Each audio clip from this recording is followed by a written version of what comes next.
Hello, Radhe Radhe गुरुजी। जी राधे राधे। गुरुजी, मैं लखनऊ से आया हूँ। हाँ और मैं आपसे एक सुझाव मांग रहा हूँ। बताओ। कि हमारा पार्टनर जो है वो अपना धैर्य बहुत जल्दी खो देता है और बात बात पर गुस्सा करता है। उसको ये नहीं समझ में आता कि मैं क्या बात कहाँ पर किसके सामने कैसे कर रहा हूँ। कौन है पार्टनर वो आपका? अरे पार्टनर मतलब मेरी वाइफ। वाइफ क्यों? अब उन्हीं के साथ ज़्यादा प्रॉब्लम है सभी को, हमारे घर में पूरे परिवार को। वो आपकी वाइफ है कि पत्नी है? अरे दोनों एक ही बात है। अरे नहीं, एक बात नहीं। अच्छा, खैर आप ज्ञानी हैं, आपको मालूम होगा, हमारी समझ से एक ही बात है। वाइफ मतलब वो होती है, बीवी मतलब वो होती है जिसको आप भगा के लाते हैं। अच्छा। और पत्नी, धर्म पत्नी मतलब वो, इस पत्नी के आगे जुड़ा है धर्म शब्द। क्या तो जुड़ा है? धर्म पत्नी ही है। हाँ, जबकि वाइफ के आगे नहीं जुड़ता धर्म वाइफ, बीवी के आगे नहीं जुड़ता धर्म बीवी, है ना। मिसेस के आगे नहीं जुड़ता धर्म मिसेस, जबकि पत्नी के आगे जुड़ता है धर्म, क्योंकि धर्म के अनुसार हमने उसका वर्ण किया है, इसलिए वो हमारी धर्म पत्नी है। जी हाँ। अब जो आपकी पत्नी, आपने शादी ब्याह धर्म से किया कि नहीं? धर्म से किया है, तो फिर वो आपकी धर्म पत्नी है, फिर वो आपकी बीवी। यदि भगा के लाए होते आप तो बीवी होती। अच्छा ठीक है, तो धर्म पत्नी है, वो संतुष्ट नहीं होती हैं। कहाँ है वो? यहीं पर बैठी हुई हैं। बात कराओ।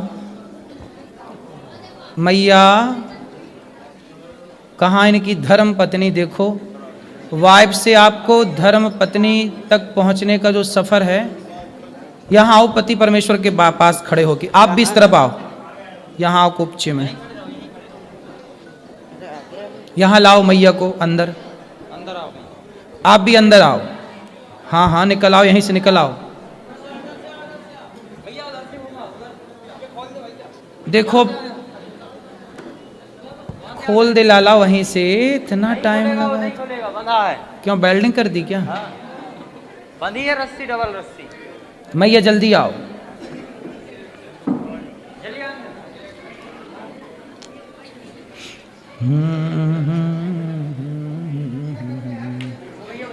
यहीं आ जाइए, यहीं आ जाइए, यहीं। मैया आओ, जल्दी आओ मेरी माँ। कैसी हैं मैया आप? मैया आप बात करो, आप बात करो। कैसी हैं आप? ठीक है। क्या नाम है आपका? शशि गुप्ता। शशि गुप्ता। ये आपके कौन हैं? पति है। पति। तो आप इनसे बात नहीं करती? करते हैं, वो मेरी कोई बात नहीं मानते हैं। नहीं मानते? नो।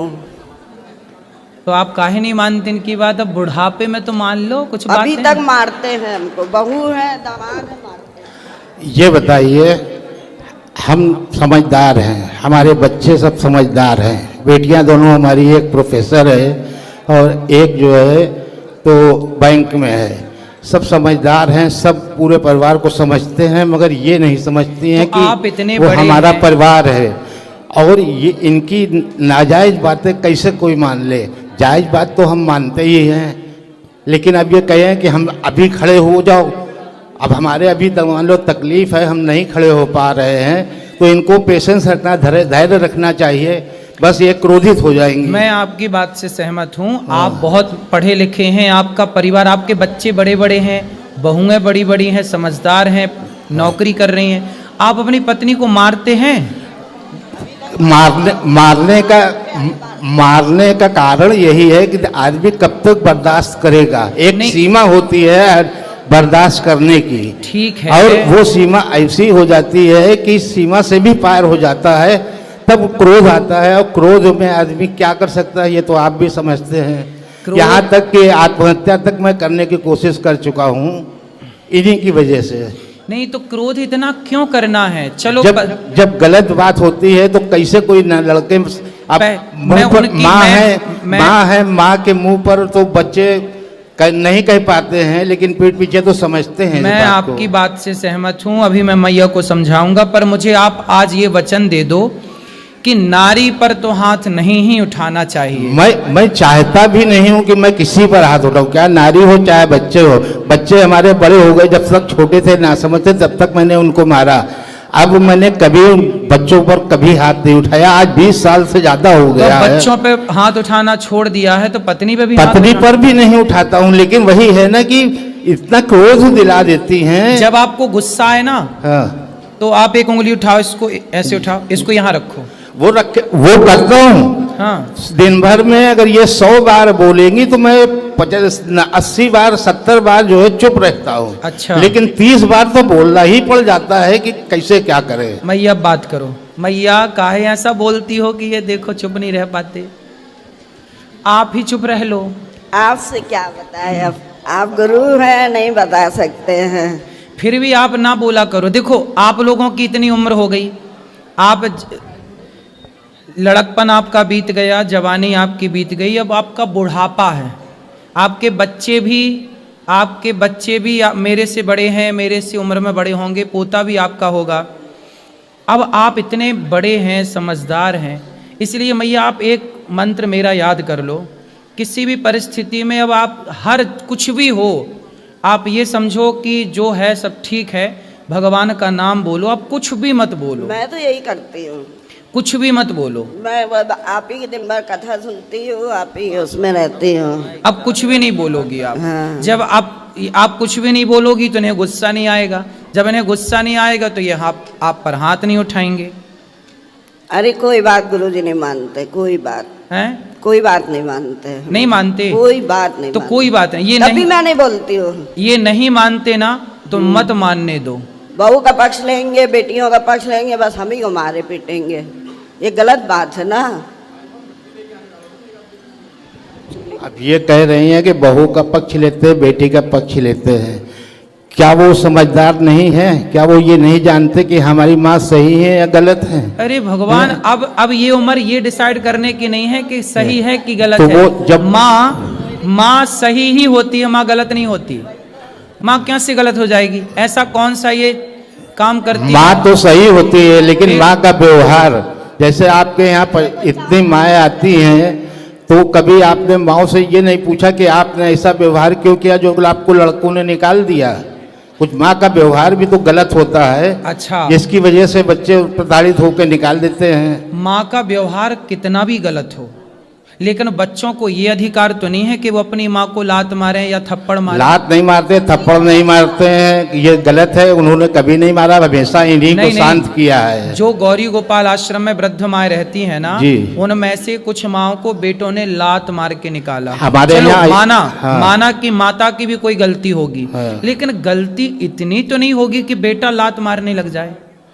लात नहीं मारता है, नहीं, मैं इनकी बात नहीं कर रहा हूँ। मैंने तो केवल एक उदाहरण दिया जी कि कितनी भी गलती हो, कितनी भी गलती हो माँ की, आप बाप हो ना जी, आप कितनी भी गलती करो, लेकिन बेटे का ये अधिकार नहीं है कि वो आपके गाल पे थप्पड़ मारे। अरे तो कुछ समय पहले तक बच्चों को इन्होंने ऐसा भड़का रखा था कि वो हम पर हाथ उठाने तक को तैयार थे, लेकिन अब वो समझदार हो गए। वो समझ गए कि पिताजी हमारे सही हैं, माताजी गलत हैं, इसलिए वो हमारा साथ देते हैं। ये उम्र यहाँ ध्यान लगाने की नहीं है जहाँ आप मन लगा रहे हैं कि इन्होंने भड़काया, कि बेटे ने भड़काया। ये सब गलत फहमी आपने घुसा रखी है दिमाग में, ये केवल गलत फहमी है। इसीलिए तो आपसे सुझाव मांगा कि मैं क्या करूं। हाँ, अब हम जो बता रहे हैं वो करोगे जी। आप पत्नी से और पुत्र से दोनों से मन हटाओ और अपना मन केवल भगवान के चरणों में लगाओ। अपना भला चाहते हैं तो। लेकिन जिम्मेदारी जो कुछ होती है, कोई जिम्मेदारी नहीं है, बच्चे तो संभाल रहे हैं ना। आपकी क्या जिम्मेदारी? आप आज मर जाओ तो आपके बिना कोई काम रुकेगा आपके घर का? पहले ये बताओ। काम तो कोई नहीं रुकेगा, लेकिन एक पिता जब तक जिंदा होता है वो अपने बच्चों के प्रति जिम्मेदारी तो महसूस करता है। गृहस्थाश्रम कितने साल का है ये बताओ? गृहस्थाश्रम तो 30 साल का है। 4 आश्रम होते हैं, ब्रह्मचर्य, गृहस्थ, वानप्रस्थ, सन्यास। हाँ। आपका गृहस्थाश्रम होता है तब तक का जब तक बेटी का विवाह नहीं हुआ। जब तक बेटे का विवाह नहीं हुआ तब तक आपका गृहस्थाश्रम था।